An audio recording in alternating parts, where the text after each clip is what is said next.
Hello and welcome everyone to a new episode of the Expat Coaches Hangout.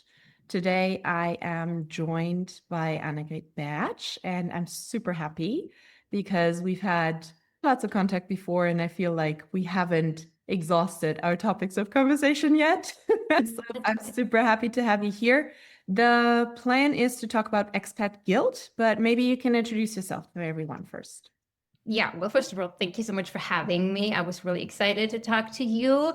And yes, like you said, my name is Annegret Bertsch. And just like you, I've been an expat. We're from Germany and we have stayed in the US and in China a little bit back and forth. And so, yeah, we have China in common. We've been there for 5 years. And we are now back in Germany for about 1.5 years. And I would say, as you know, as a coach, still in that part of reverse culture shock, and it just takes time to adjust and all of that. So that's probably a little background here. Awesome. We do have the US in common as well. I was very young and impressionable when I was there. But yes, we do have that in common as well. Awesome. So if we talk about expat guilt, first of all, what do you understand by that? Why was that the keyword that you wanted to discuss today? Yeah, I think because it's one of these topics that's kind of like underneath the surface. I feel like when it comes to expert coaching, there are these obvious ones like reverse culture shock, or then there is culture shock. So people kind of expect for things to be different and all of that. But then once in a while, there is this feeling of, what am I doing here? And it comes up especially when leaving loved ones behind, especially elderly parents. That is probably the big one on the list. Like, how do I let go of that? How do I keep the connection there? And there is a second big part, which is when it comes to if you have children. What am I doing to them? And you feel guilty. So there are these tiny spots once in a while where this guilt can come up and it can grow, especially when things don't work out.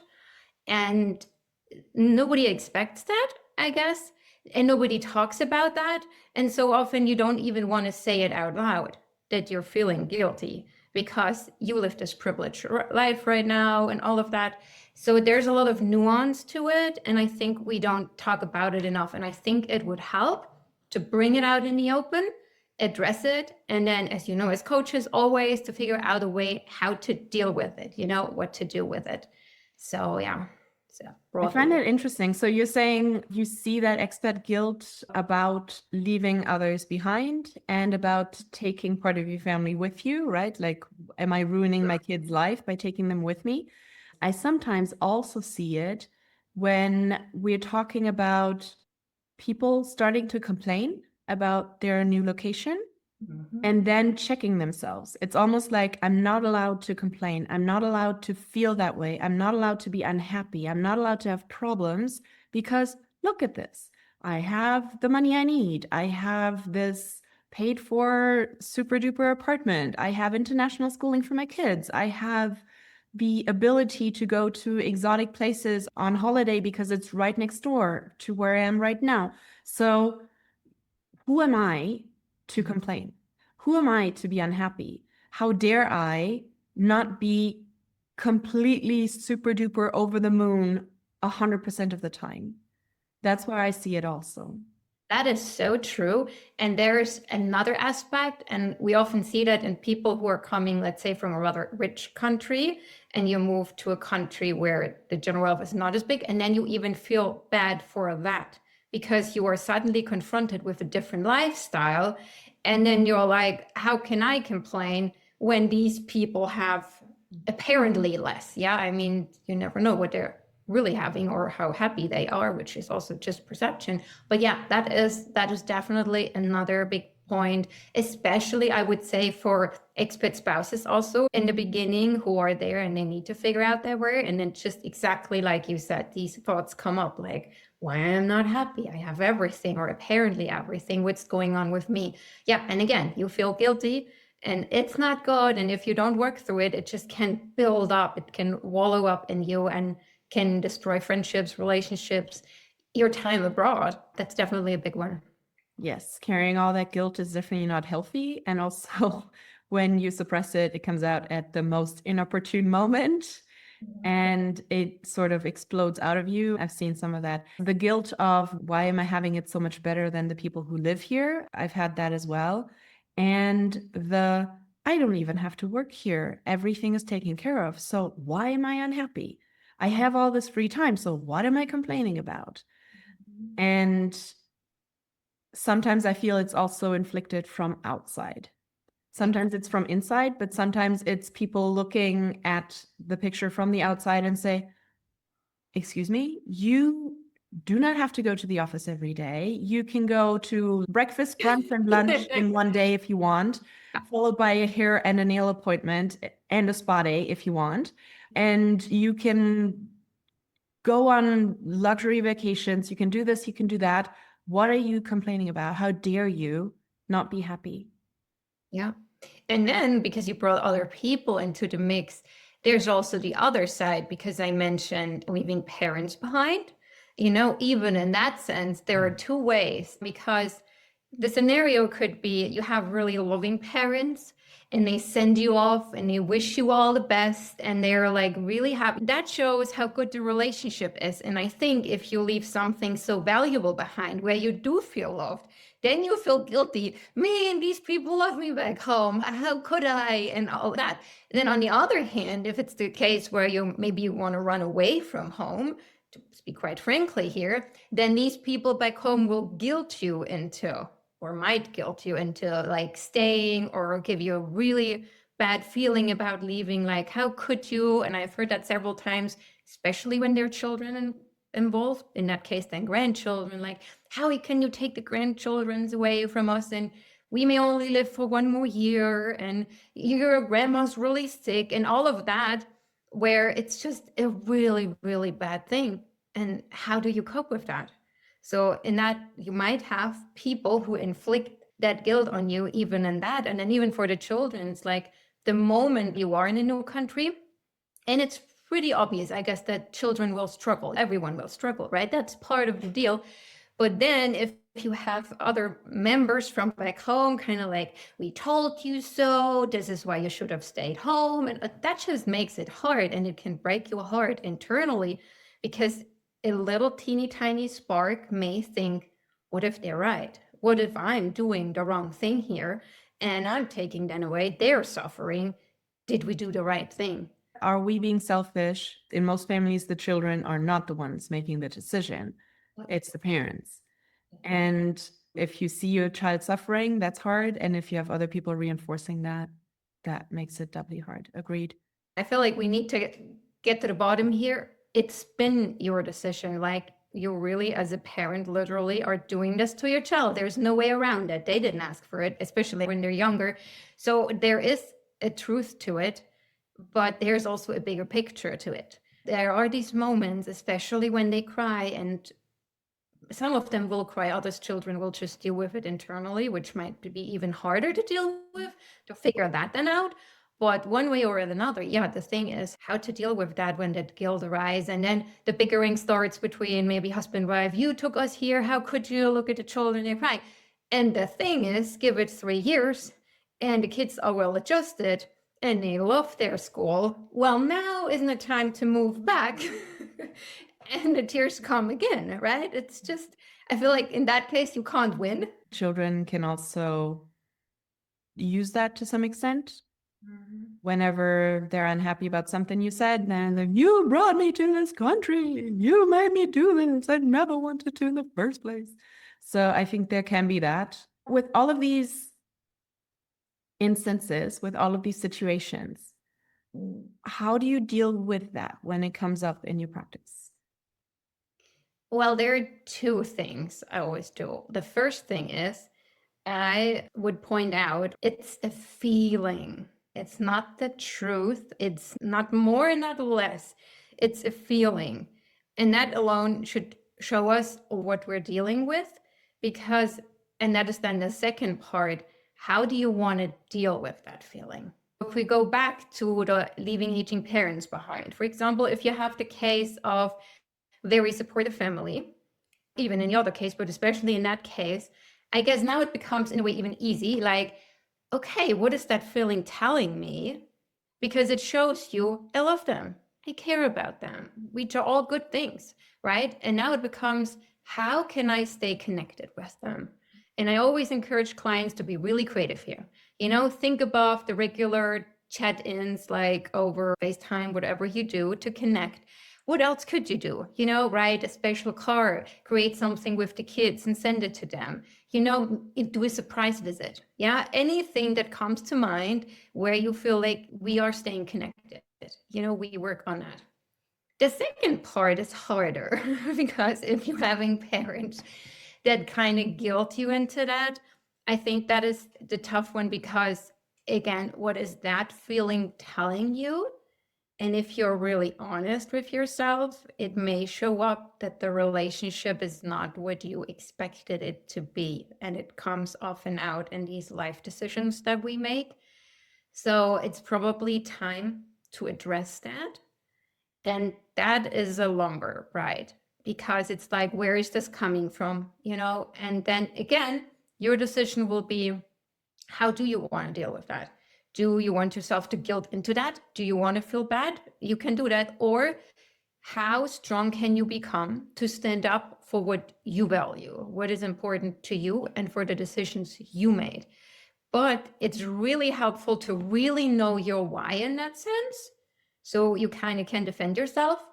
And in the end, of course, there's always this option of just let them do their thing, let them bigger, let them go on, but we're doing our thing and we're enjoying it and we're not getting down that road. And I think the same is true if we look at the case for children. It's like there's a truth to it. And I think some parents make the mistakes when the child is crying. We can turn into people of, well, but look at you, you have this amazing school, you have the holidays here, you have blah, blah, blah. It's not helping, right? But to give that child the space to grieve and to say what they're missing. And I always encourage them to tell me more, what's going on here. And if they're little or depending on their age, just hug them, give them room to deal with these emotions, address them and say, yeah, you're right. You are absolutely right. It's painful. So I always feel like it goes back to addressing it, saying it out loud. That makes it smaller immediately. And then your question is, what is that feeling telling me? Maybe in a good way. And how can I use that? So what I'm hearing here is acknowledge it and then make an informed decision of how you deal with it. Correct. Yeah. With the case of the non-supportive parents, then the informed decision would be how much of this holds true for me, how much of it is inflicted from the outside and how much comes from inside, and how do I want to react to that, right? Do I want to set strict boundaries, say, I hear you, I hear that you feel this way, but this is my truth, or this is my situation, this is my reality, and I have to live my life and I have to live life for my immediate family first. And that's not easy, right? I mean, I feel like most of us are so grown up as people pleasers here and there, and especially when it comes to our parents, right? I mean, who wants to disappoint their parents, even if your relationship wasn't good to begin with, but it's that special relationship. So what they're saying, it hurts us or it can hurt us. So that's why I was saying, to address that part, that can be a longer They run. know how to pull the right strings, right? Because they're the ones who attach the strings in the first place. That's exactly it. And they know as well. I think the same goes for children though, because again, our children know us. So they know to say things that will hurt us. They will sometimes, when they're angry, when they feel hurt, try to avenge that you made them feel that way and say things that they know will hurt you. So I think it's probably a good idea to acknowledge that that's what's happening and to then make an informed decision of how you deal with it. Yeah, and it takes the wind out of the sails, so to speak, because if someone is saying, you made me do it, and you say like, you're right, honey, You're absolutely right. It is our decision. Mommy and daddy wanted to go. You had no say in it. And now it's time to go back where we may not have say in it because the company is just sending us back or whatever reasons. And it's hard, really hard. And just let that stand, not immediately give advice, like point out what's good and what not, but just let it stand. And I think if children feel acknowledged, they have the power to raise up and go and figure a way out. You recommended that as the first step, right? Acknowledge and let them get it all out. I'm assuming the idea is to also find the good parts and to focus on how to deal with the grief and go forward. So how would you lead your children through that? When it comes to children, I feel like there is a lot you can do even before, but that might be another topic. Like one thing, for example, that's recommended is to have a routine abroad. Something you do regularly and then you can take wherever you go. Could be a bowling night out, could be a movie night, a game night, could be how to celebrate, I don't know, the first day of every month. Again, be creative because that you can take with you. So at least you have something once you move where the child finds stability. But again, when it comes to that guilt part, there are actual steps you can take. For example, if a child is unhappy at school, look into it. Don't close your eyes. Go talk to teachers, talk to other moms. Maybe there is a real problem here which goes deeper than just feeling the transition. Address that and stand up for your child. So where there are some actionable steps. But let's assume everything is perfect and it's just a feeling, then you need to give space to that feeling. And you can even, for example, if they're into sports, buy them some special shoes and tell them or encourage them, whenever you feel sad, take those shoes and run around. Or if they're creative, buy them some new pencils or paint, color, and then like bring your feeling onto paper, like do something with it, or a garden set, plant some flowers, like anything creative where they know I can let that out. It works for adults too, by the way, but for children, buy them a Lego set. And like, if you are feeling blue, depending on their age, this is for you. You have something because then they again feel acknowledged and they have an outlet for it. Or if you can make music, turn it into a song. And then these are some really good ways because you can acknowledge it. And once you've done that, you can also keep living and get over that. You did mention, and I completely agree, that the feeling gets diminished, not diminished as in it's not as valuable or not as important, but diminished as in it gets smaller. Like it's almost, if it were physical, it would shrink, right? Where it's not as overwhelming anymore. It's not as all-encompassing. It's not as overpowering anymore. True. Yeah. No, you're right. You're right. I really like the idea of saying those are your sadness, thinking of home shoes. Those are your I miss my friends pencils. This is your why can't grandma and grandpa be here garden set. I think those are really cool ideas. You said this works for adults too. So what do you recommend to you adults? I think that's the fun part, right? And you're a coach too. So I feel like that's the fun part in figuring out in a coaching session. What is it for your family? Because every family is unique. Some hate board games, so you couldn't like play a board game and they all would die. No, it needs to be something they have fun with. Learn to play golf, learn to play tennis together, color draw if you're very creative, go out.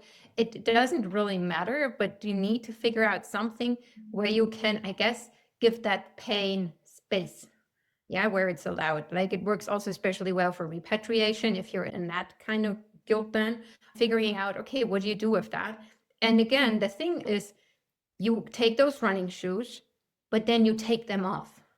You don't have them on the whole day because the point, of course, is to keep moving forward, to either enjoy your time abroad and to miss all of what you left behind, but then be here, be present, put on your other shoes and enjoy your life now.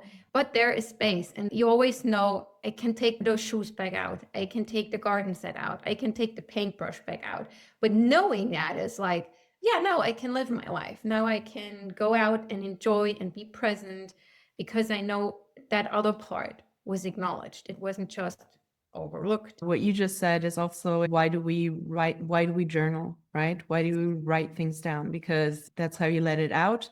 And then you close your journal, you put it away, and then your mind has processed it. So I think what you're saying is similar. I've never thought about using activities in that way. But that's awesome.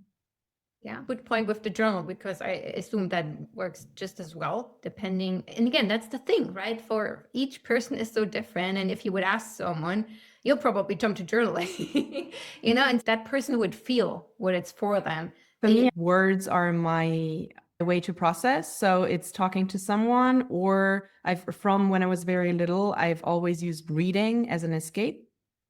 And there are some books that I read over and over and over again, because every time you open the book, once you get immersed in the story, it reminds you of when you read it the last time and what you were feeling then. So I think for me, that's why journaling works well for me personally, but also I've seen it used well with a number of my clients because it has several functions, right? One is you get it off your chest. That's one. You can put it away and then you know it's done with. But also, I process a lot through writing and through talking. And so that helps me gain more clarity on why I have those feelings. And it doesn't even have to be journaling about that particular topic. It can just be free write, where you just put pen to paper and you just write whatever comes to mind. Or it doesn't even come to mind, it just comes to pen, really.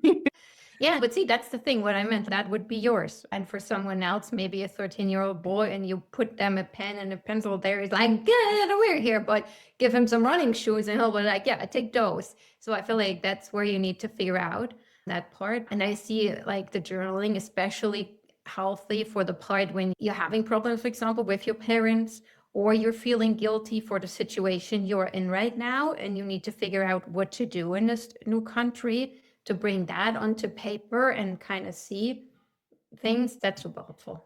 Very good tip. Nice. I have other clients who will use nature. Like whenever they can't stand it anymore, they just find a piece of land with grass on it, take off their shoes, and they walk in it. Or if they're lucky enough to have some woods around the corner, then they go there. People with pets, they will have a good crying jag with the dog in their basket, right? And for others, it's, I have to call my friend, my best friend that has been my best friend forever and who doesn't care that I'm not in the same place that I used to be and where it's fine and where I can vent. Or I call another expat who gets it. True. So true. And I guess that's even where we as coaches come in overall. Let's say everything else fails, that there are people out there who are there to walk through that.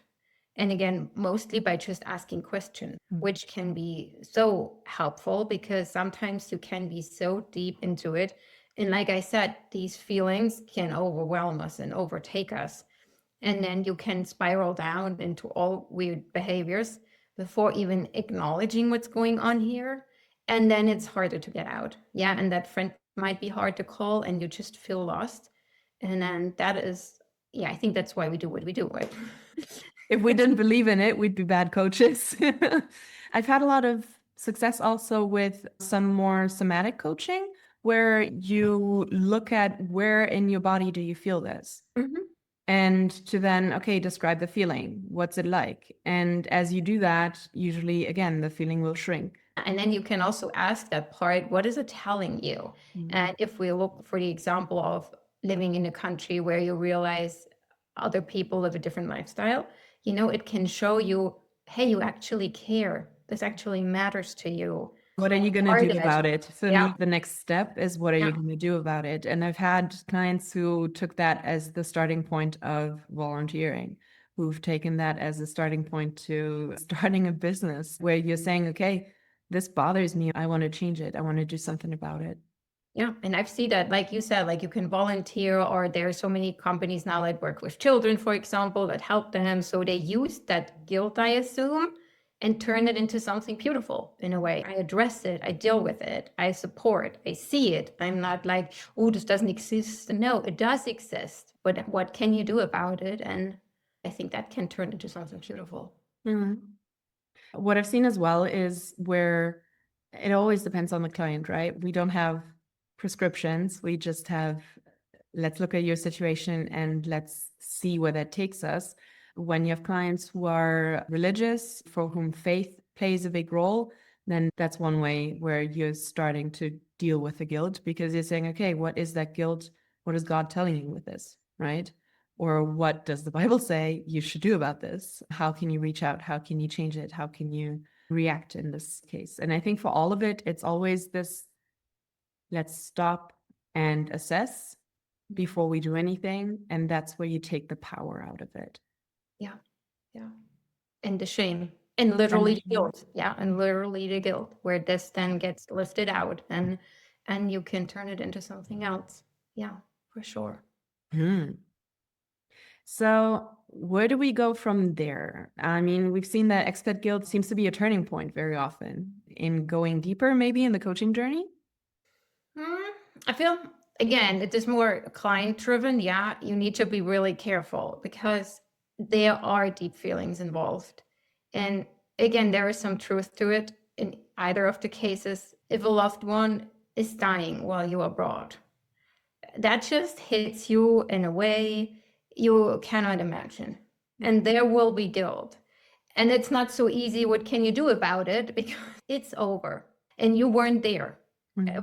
Forever. That moment will be taken away from you no matter what. So I feel like the client needs to come with that and then very gently talk about that, what's going on here, and again, explore that and let that pain speak for itself. But I just want to say there are these places where it's not so easy to always find something and where we need to be really gentle in addressing that. I didn't even think of that situation, which for me, if it gets to a point like that, the very clear indication for myself is this is beyond my job description. I'm not the right person to help.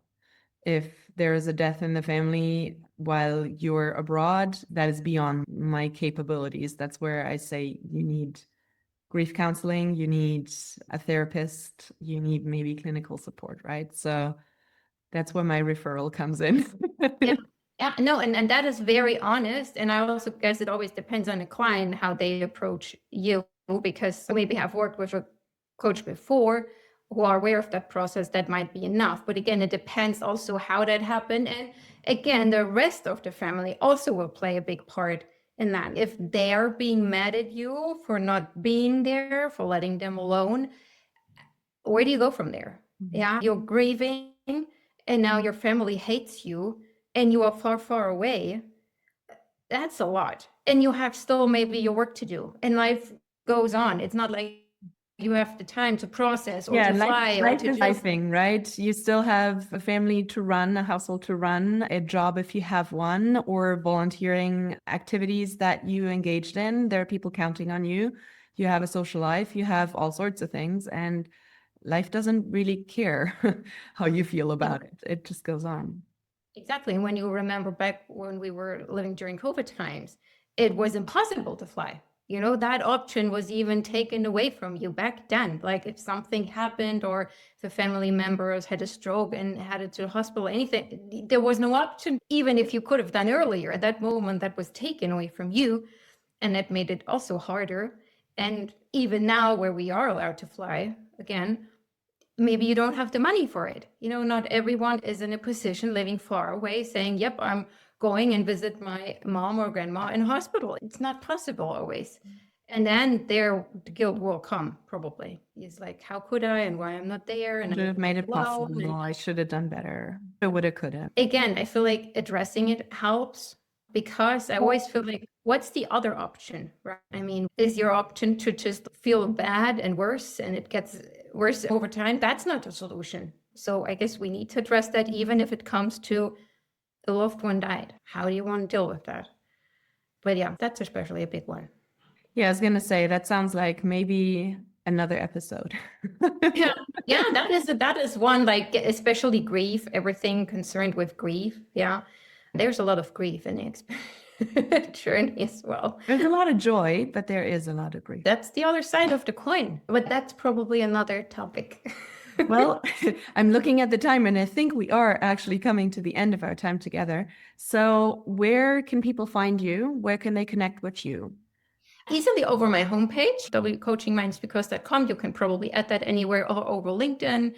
I'm just one DM away. Very easy. I will add both of those in the description so that people can find you.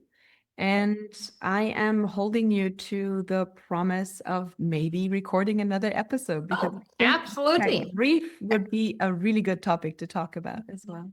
Deep topic, but also again an important, often overlooked topic where it comes in, even like the places where you wouldn't expect. What's it doing here?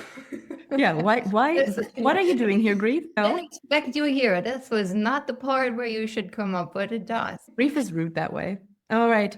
Well, thank you so much for your time today. And as always, it's been a complete pleasure. So I'm hoping to welcome you again sometime at the Expat Coaches Hangout. I'd love that. Always count me in.